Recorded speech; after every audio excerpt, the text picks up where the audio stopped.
All right, French grammar fans, we're diving into disjunctive pronouns today. I know a lot of you out there are working on that pronunciator certificate and you're using that library module. And, well, those stress pronouns can be a little tricky. Yeah.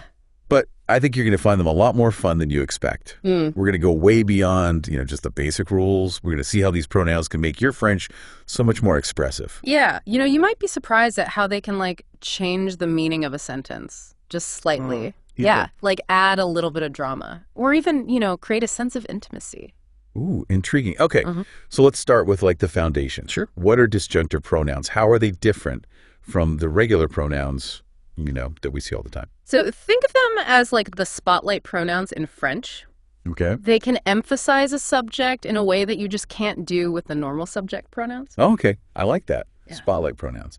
So instead of just saying j'aime Paris, I love Paris, we could use a disjunctive pronoun and say moi j'aime Paris. Me, I love Paris. Right. And it's really owning that love for Paris. Yeah, exactly. It's putting emphasis on it. And that's just one way that they can be used. They also clarify things when a subject pronoun could be ambiguous. Yep. And they're used after prepositions too. So those are all ways that they're different from the regular subject pronoun. Yeah, the pronunciator module I noticed had a lot of examples like le cadeau est pour toi. The gift is for you. Right. So I guess these pronouns have a different set of rules depending on where they show up. Yeah, they do. In a sentence. But the rules aren't random. They actually reveal kind of a deeper logic behind, French grammar. I like that. So walk me through it. Walk me through some of the scenarios where you're okay, this is where I need to use a disjunctive pronoun instead of a regular pronoun. Okay. So for example, let's say you're having a debate with a friend about a movie you saw. And you want to emphasize that you loved it, but your friend thought it was just okay. So you could say, moi, j'ai adoré ce film, mais lui, il a trouvé moyen. Me, I adored that film, but he found it just average. So you see how the moi and the lui really create that contrast. Yeah, I like that. So it's not just about saying I or he. It's about highlighting the difference and maybe adding a little bit of drama to the conversation as well. Right, exactly. Now, one thing that I noticed in the module was that the conjunctions a and ou and or they seem to shake things up a bit with these pronouns. Yeah. What's going on there? Yeah, so with a, when you're connecting two subjects, you actually don't need the disjunctive pronoun. Okay. They're kind of already emphasized as a pair. So you would just say, Pierre et Marie vont au cinéma. Pierre and Marie are going to the cinema. Right. They're a team. Right. They're sharing the spotlight. Right. But with au, you're presenting alternatives. So each pronoun needs to stand out. So you would say, Louis ou moi irons à la fête. He or I will go to the party. Got it. Okay. So each one is emphasized. So a for teamwork. Ow for a pronoun showdown. Yeah. I like that. That actually makes those exercises a lot clearer for me. Yeah. And one thing that really caught my eye was the idea of using disjunctive pronouns to express possession. Yeah. What? I didn't even know that was a thing. Yeah, it's a little bit less common, but you can do that. Instead of just saying c'est mon livre, it's my book, right. You could say c'est à moi. Literally, it is to me. Oh, that's so interesting. So it's you're emphasizing the relationship between you and the book. It's not just any book. It's your book. Right. So it's not just about emphasis, I guess. It's about creating a sense of ownership or belonging as well. Yeah, right. This is really blowing my mind. Yeah. I'm already completely rethinking how I thought about French grammar. But I have to admit the reflexive constructions in the pronunciator module, they kind of scared me a little bit. Reflexive verbs are already kind of tricky. Right. And then you add these disjunctive pronouns into the mix. I don't know. It's not as hard as it seems. Just think about it this way. The disjunctive pronoun with the reflexive verb is like saying, I did this myself. Or he surprised even himself. Okay. I like that. Yeah. So instead of je me suis habillé, I got dressed. Yeah. You could say, moi, je me suis habillé. To really emphasize, I was the one who did the dressing, not someone else. Right, exactly. It's like taking responsibility or yeah. claiming the accomplishment. It was me. Yes. I did it. This is fascinating. I can really see how these pronouns can make our French, more precise, more expressive. Yeah. Even when we're dealing with tricky reflexive verbs. So what other surprises do these pronouns have in store? Well, have you thought about verbs like aimer to préférer to prefer and détester to hate? Oh, yeah. That's essential for opinions, especially about movies and food. Exactly. So you can use a disjunctive pronoun after those verbs to really make your opinion stand out. Okay. So you can say, j'aime, moi, le cinéma. I, for one, like cinema. Or j'aime, moi, le chocolat.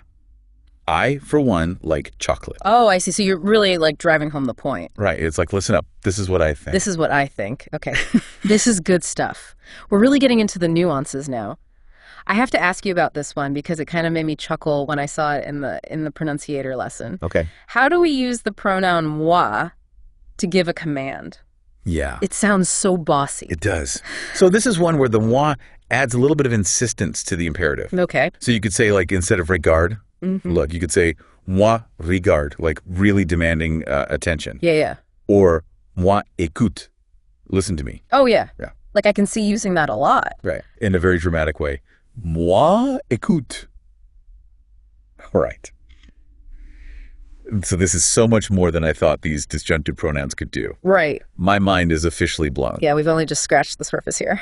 All right. So what other adventures await us in this disjunctive pronoun jungle?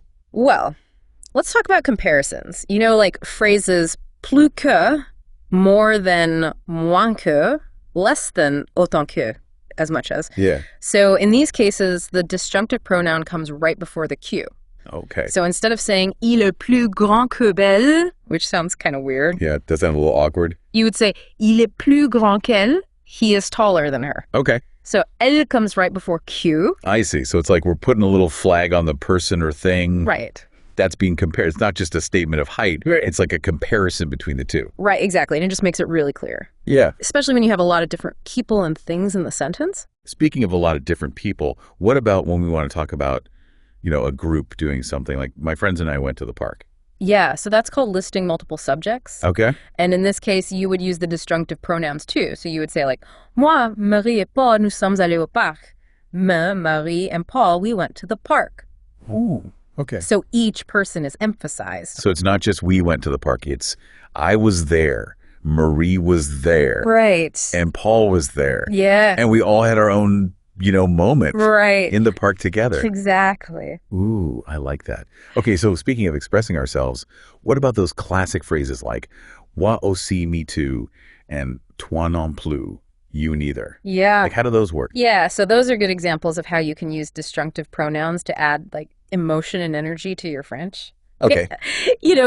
Moi aussi, me too is like sharing that excitement or agreement. Yes. And toi non plus, you neither is like sharing that disbelief or disappointment. Yeah. I can like hear the drama in my voice. Right. Toi non plus. Tu ne veux pas y aller. Génial. You don't want to go either. Great. Like you can just hear it. Okay, so this is making those pronunciator exercises way more fun. Yeah. I'm like, oh, this is not just about memorizing the rules. It's about like feeling the language. Right. But I have to ask about this one situation that really tripped me up in the module. Okay. What happens to these pronouns when we switch between the informal tu and the formal vous? So the disjunctive pronouns themselves don't change, but the verbs that they go with do. Okay. So you have to make sure that everything is either formal or informal. Okay. So like if you're using tu, you would use the informal conjugations, and if you're using vous, you use the formal conjugation. Got it. So it's toi, tu es intelligent. Yeah. You're intelligent. Right. And then vous êtes intelligent. You are intelligent. Right. Okay. So even though we're emphasizing the pronoun, we still have to be mindful of those politeness levels. Right, exactly. It's all part of the same system. Now let's go back to the reflexive verbs for a minute. We talked about how the disjunctive pronouns emphasize the actor, Right. but there's another interesting way you can use them with reflexive verbs. Let's say you want to express that someone surprised even themselves. Okay. So you could say, il s'est surpris lui-même. He surprised himself. Wow. So the lui-même really emphasizes like, wow, he even surprised himself. Yeah, so he surprised himself. Yeah, him. It really drives home that feeling of Right. surprise. Okay, so we could add a little bit of drama Yeah. with these pronouns. Even when we're using these, kind of already complex reflexive constructions, Yeah. I'm starting to see how these little details can have such a big impact Right. on how we express ourselves in French. It's like adding a whole other dimension Right. to our conversation. Okay, so let's keep going. What else? What other little hidden talents do these pronouns have? Okay, well, let's talk about negation. Okay. So French negation can be a little bit tricky. It's like, ne pas. Yeah. But you can actually add even more nuance to the negation with disjunctive pronouns. Oh. So like, remember how we were talking about pas moi? Not me. Yeah. Yeah, so you can do that with other pronouns too. Yeah. Pas vous, not them. Pas toi, not you. It's like a really strong denial. Okay. It's really emphasizing that no, it wasn't me, it wasn't them, it wasn't you. Yeah. It wasn't me. I love that. Okay, this is, I mean, I feel like we're adding so much personality to our French now. Right. But one thing I have to ask you about that the pronunciator module kind of threw me for a loop with was questions with inversion. Yeah. You know, where we're inverting the subject and the verb. Where do the pronouns go? So actually, the disjunctive pronoun goes before the inverted verb. Okay. So like, instead of saying, est-il prêt? Is he ready? Right. You would say, lui est-il prêt? Yeah. He. Is he ready? Okay. So lui comes before est-il. So it's like the pronoun is like leading the charge in the Right. question. It's not just a general question. It's like specifically about him. We're putting him Yep. front and center. Exactly.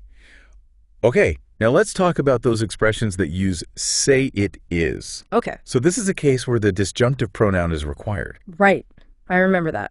It has to be c'est moi, c'est toi, Right. c'est lui, c'est elle, and so on. You can't just use the subject pronoun. Right, it has to be the disjunctive pronoun. And it's like, it's me. Yeah. It's like really like using it. It's not just a statement. It's like an assertion of self. Right. Okay, now another word that is often used with the disjunctive pronouns is chez, Yeah. at the place of. Chez moi. Chez toi. Right, chez moi, At my place. and so on. Yeah. Exactly. So it wouldn't work without the disjunctive pronoun. You can't just say chez je. Right. It has to be chez moi. It's like at the place of you. Right. Yeah. It's a very nice way to talk about, you know, location, Right. but it has to have those disjunctive pronouns. Yeah. Okay, this is, I mean, I'm loving these. Good. These little quirks. Okay, so what else? What else do we have? All right. All right, we're back with our disjunctive pronoun deep dive, and I am ready for like the final round of this grammatical challenge. What else have you got for me? Okay, so let's talk about the compound tenses, like the passé composé. Okay. So remember, you have the auxiliary verb and the past participle. Yes. So let's say you want to say, I went for a walk, but you want to emphasize that you were the one who did the walking. Okay. So instead of just saying je me suis promené, we need to add in a disjunctive pronoun. Exactly. So you would say, moi, je me suis promené. Me, I went for a walk. I like that. Me. I was one out there getting my steps in. Right. It's just a little more emphasis. Okay. And that works for other compound tenses as well. So the disjunctive pronoun goes before the infinitive verb. Okay, got it. This is really helpful. I always get a little unsure about where to put those pronouns, but Right. now I know. All right, so what about if we combine disjunctive pronouns with another type of pronoun, like indirect object pronouns? Yeah. That French learners often find a little tricky as well. Right. Remind me what an indirect object pronoun is again. So that tells you to whom or for whom an action is done. Oh, okay. So like he gave the book to me. Got it. So sometimes you need both an indirect object pronoun and a disjunctive pronoun just to make the meaning really clear. Okay, I'm intrigued. Okay, so let's say you and your friend are both hoping to get a special gift, but the giver decides to give it to you instead. Oh. You could say, il me l'a donné à moi, pas à elle. He gave it to me, not to her. Wow. That's a lot of pronouns in one sentence. Right, but so you see how it works. You have me, which is the regular indirect object pronoun, Okay. and then à moi, which is the disjunctive pronoun that's emphasizing that you are the one who received it, not elle, her. I see. Okay, it's all coming together. Wow, this is, I mean, we really have to think about crafting these sentences, don't we? Yeah. Mm-hmm. It's like a little puzzle where every little piece has to fit perfectly. All right, so are there any other like little fun things that we can do with these pronouns? Okay, so how about idiomatic expressions? Ooh, yeah. So you know those little phrases that make a language come alive? A lot of times they use disjunctive pronouns. We've already talked about à toi de jouer, your turn. Right. But there are a lot of other ones. How about à moi le succès? Success is mine. À moi le succès. I love it. Okay, I'm going to be using that one a lot after I ace that pronunciator certificate. All right, so let's see. We've covered a lot of ground here. but I feel like there are always more things to learn. What other challenges should we be prepared for? So how about this? How about expressing relationships? Okay. Personal relationships. Okay. So let's say you want to say my husband and I went to the movies. Right. You wouldn't say mon mari je. Right. You have to use the disjunctive pronouns. So you would say mon mari et moi nous sommes allés au cinéma. Oh, I see. My husband and I, we went to the movies. So it emphasizes the moi. Yeah. So it's not just a list. It's really highlighting our own presence. Yeah, and that works with other relationships too. So, mes parents et moi, my parents and I, or lui et sa sœur, he and his sister. So it's really kind of connecting the people together. This is, it's making me think about French grammar in a whole new way. It's not just about memorizing rules. It's really about how we think. Yeah. And how we interact with the world. Yeah. Okay, so I'm feeling a lot more confident now.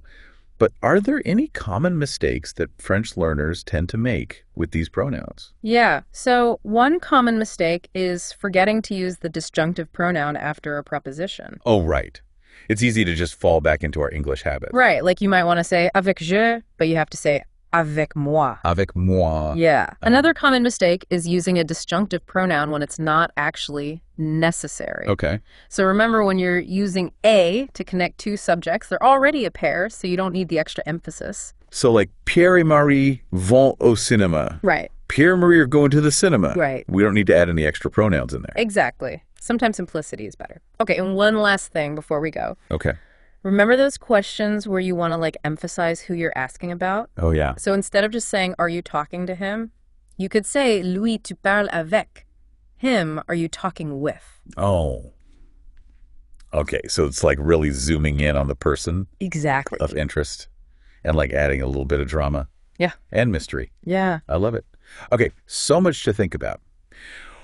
Well, this has been an amazing journey. We've gone from being a little bit intimidated by these disjunctive pronouns to really, I think, understanding their power and how they can make our French so much more expressive. Yeah. So I think after this deep dive, everyone's going to be ready to ace that pronunciator certificate. I hope so. And really impress their French friends with their new mastery of disjunctive pronouns. Right. That's great. Well, thank you so much for joining us for this deep dive, and we hope you'll continue to explore the beauty and the wonder of the French language. Until next time.